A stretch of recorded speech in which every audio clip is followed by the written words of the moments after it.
Hello, তো সবাই কেমন আছো? আশা করি সবাই খুব ভালো আছো।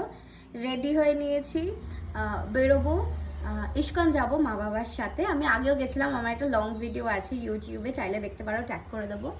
তো চলো যাওয়া যাক। বাইরে মারাত্মক গরম, ছাতা ফাতা নিয়ে নিয়েছি, চলো যাওয়া যাক।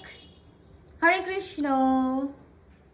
আমি জানি না, আমরা যখনই দুই পরিবার একসাথে বেরোতে যাই তখনই মেট্রোতে কিছু না কিছু সমস্যা হয়। তো সেদিনে অনেকটা সমস্যার সম্মুখীন হয়ে যেভাবে হোক মানে পৌঁছেছি আমরা। তো আর কি ওই স্টোরিটা আর বললাম না। তো রবীন্দ্র সদন থেকে নেমে কিছুটা হেঁটে আমরা পৌঁছে যাই ইস্কনের মন্দির। এই পরিবেশে আসলেই আমার মনটা যেন ভালো হয়ে যায়, এই বিল্ডিংটাকে দেখতে পারলেই যেন আমার মন ভালো হয়ে যায়। আর মানে ইনি তো আমার সব থেকে প্রিয় একজন।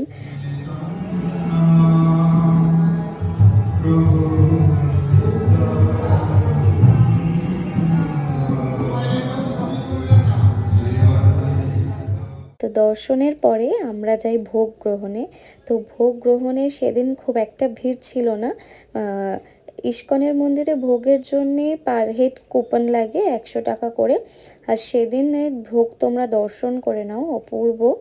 আর তারপরে ভোগ প্রসাদ গ্রহণের পরে আমরা যে বাইরে একটা মল আছে সেখান থেকে টুকটাক কিছু কেনাকাটি করি। জন্য পাশের সুন্দর পার্ক আছে, সেটাতেই যাচ্ছি।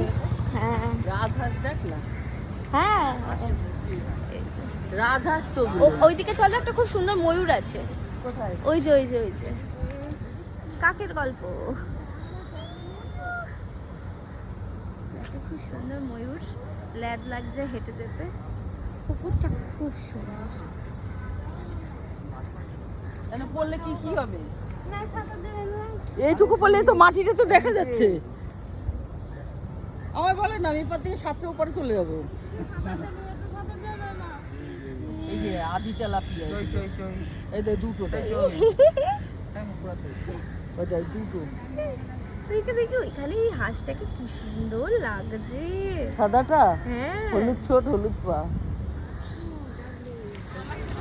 মুখের কি অবস্থা আমাদের, স্পেশালি আমার, কারণ মারাত্মক গরমে বসে থাকতে হয়েছিল। 4টের সময় দর্শন করলাম, ব্যাস এরপর আমরা বাড়ি যাচ্ছি। ব্যাস শেষ। তোমরা সবাই ভালো থেকো, দেখা হচ্ছে পরের ব্লগে।